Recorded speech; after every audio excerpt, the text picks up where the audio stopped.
It's quite a leap of faith to come up here after an introduction that you have no idea what the person just said because I don't speak Spanish, but I will take it that it was all good things. I'm very happy to be here. It's my first time in Buenos Aires, so thank you to the organizers for inviting me. I want to start by telling you a story about a woman named Elisa. She has 2 children, and she's married, and she comes from an indigenous community called the Guarani in Brazil. And she lives in an area called Mato Grosso do Sul, which many of you probably know translates something like thick or big forest. And I found this a bit ironic because when I was in Brazil and I drove in this area, I didn't see any forest. All I saw was corn and sugar and soy plantations and cattle. And in fact, the forest has largely been decimated in this area, which is very bad for communities like Elisa's because their way of life depends on the forest for both their food and their cultural way of life. And Elisa is fighting for her land that was taken from her 40 years ago because now there are sugar plantations all on that land. And that community literally sits within those sugar plantations and dealing with all kinds of health effects from the pesticides there that are contaminating the water, that are in the air. And all she wants is to send her children to school just like all of us want for our children and have good livelihoods one day. These are the kinds of communities that Oxfam works with all around the world. We're an international development and humanitarian organization, and we work in over 90 countries with communities on the issues of poverty. We believe that poverty exists because of the injustices in the system. So I was asked to come here today to talk to you about our campaign that we launched in 2013 called Behind the Brands. And Behind the Brands is a campaign that we affectionately say ranks and spanks the top 10 food and beverage companies. So what we did was we looked at the publicly available policies of the top 10 food and beverage companies, and those companies are Nestle, Unilever, Danone, Associated British Foods, Coca-Cola, Pepsi, Mars, Mondelez, General Mills, and Kellogg, all companies that you probably know, or at least know the brands that they produce. And we looked at these publicly available policies that they have online and that they publish. And we developed indicators to assess how well they were doing on a number of areas. And I'll talk a little bit about which areas those are later. But then we created a very easy-to-use scorecard, and all of the data is available online. You can go right now to behindthebrands.org, and you can download the data, and you can look at the indicators that we looked at, and you can also see which companies have a policy that speaks to that indicator and where you can find that policy. Because the idea was that we wanted companies to be more transparent about these policies and how they do business and how they're impacting people in their supply chains. So after we did this, we then started to highlight various issues where we felt companies really had an important part to play and had influence. So why do we do this? Well, there are a couple of facts on the board here that speak to why we did this. But basically, 1 in 8 people go hungry every day. And as I said before, this isn't because there's not enough food to feed the world. It's actually because of the injustices in the system. And we're trying to address those injustices, and we believe the top 10 food and beverage companies have a big role to play in alleviating that poverty. So let's take a look a little bit at the food system. You have 7 billion people in the world and 1.5 billion producers. And over half of those producers are living in poverty. And you have a system that has actually fewer and fewer actors now. So fewer companies are now dominating the food system. They're getting bigger and they're consolidating. And if you take a look at this slide, you probably notice a number of brands here that you all know.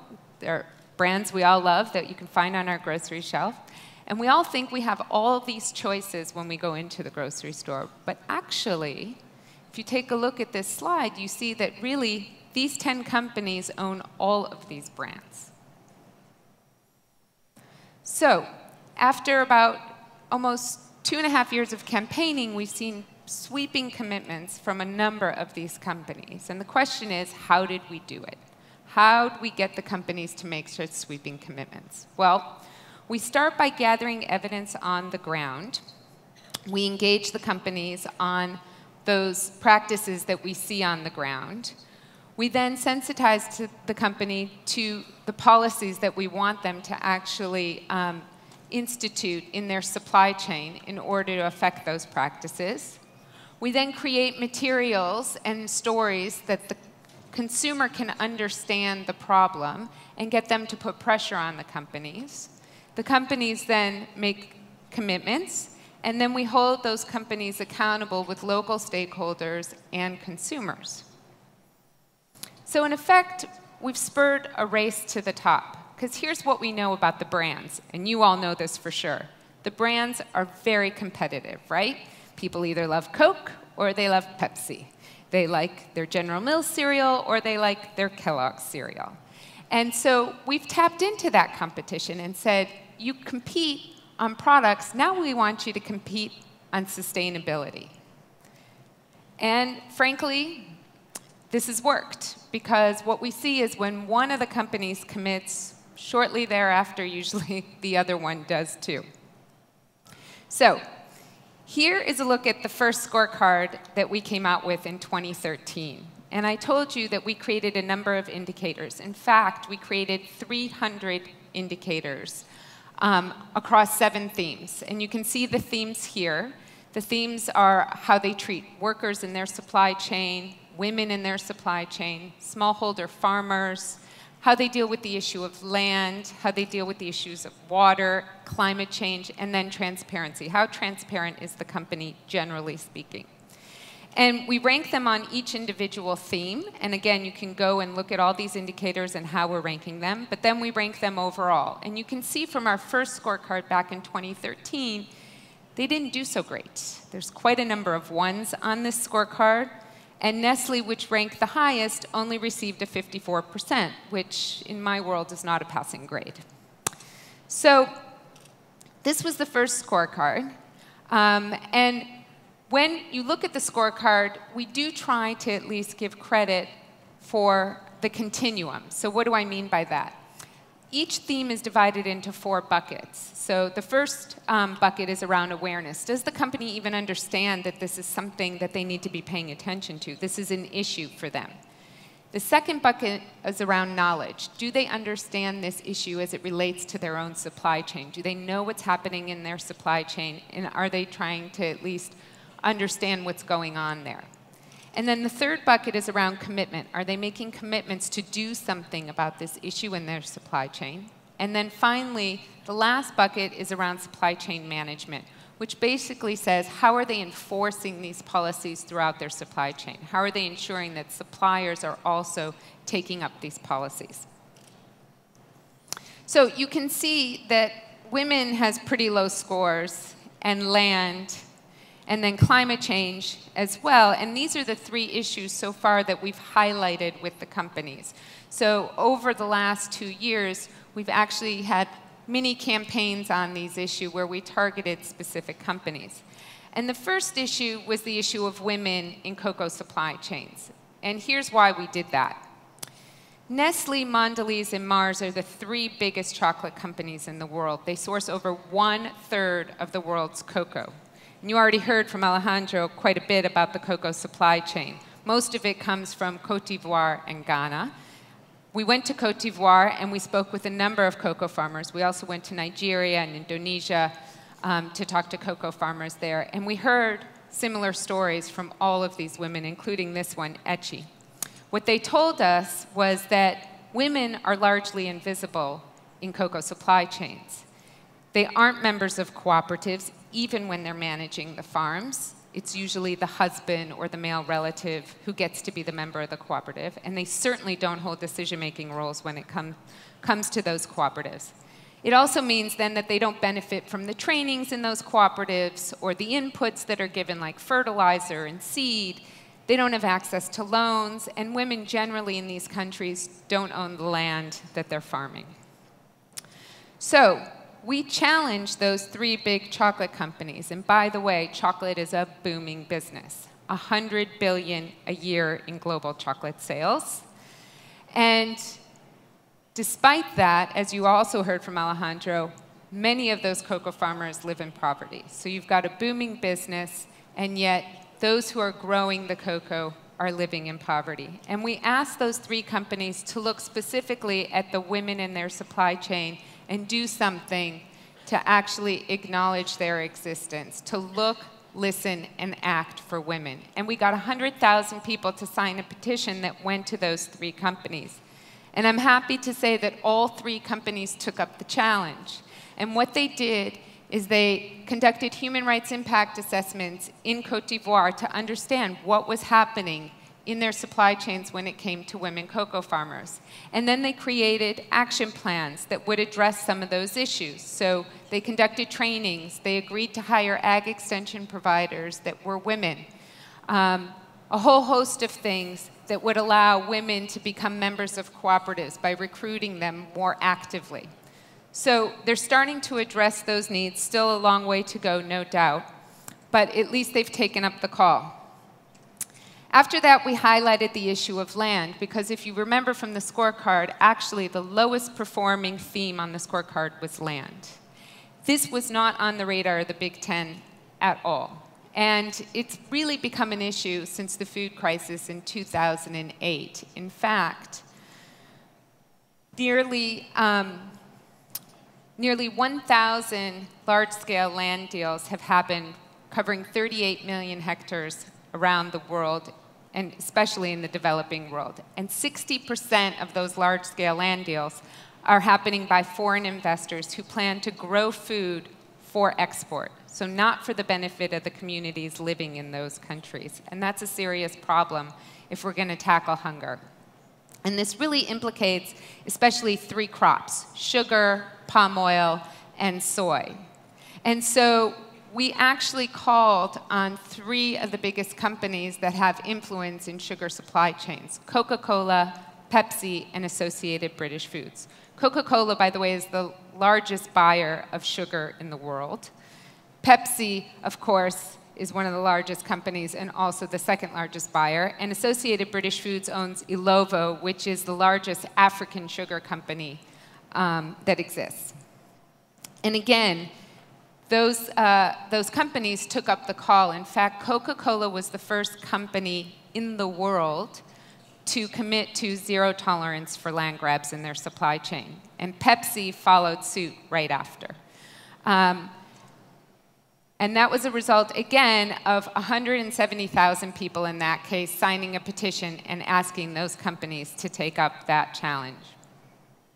So after land, we turned our attention to climate change. And here again, we targeted 2 competitors, General Mills and Kellogg. And we asked them to do more to mitigate climate change. So here's the thing that's interesting. We all know farmers are dealing with climate change as we speak. Weather events are increasing, and that's affecting how we grow our crops. But here's the irony. 25% of all greenhouse gas emissions come from food production and agriculture.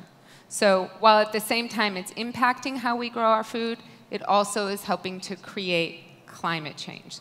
So we asked big food companies to actually do something to mitigate climate change throughout their supply chains. So many companies have policies that were dealing with their operations, what we call scope 1 and 2. What they weren't dealing with was scope 3, which is actually where the majority of the emissions come from, is their agricultural supply chains. And once again, we asked consumers to call on Kellogg and General Mills to do just that. And in fact, General Mills was the first to actually say that they would set a reduction target to reduce their emissions throughout their supply chains, not just in scope 1 and 2, but also 3. And I'm proud to say that yesterday, they announced, in fact, that target. So they actually came through. They made the commitment last year, and yesterday they came through with that target after a thorough analysis. And then Kellogg followed suit And their target is due in December, so we can look out for that.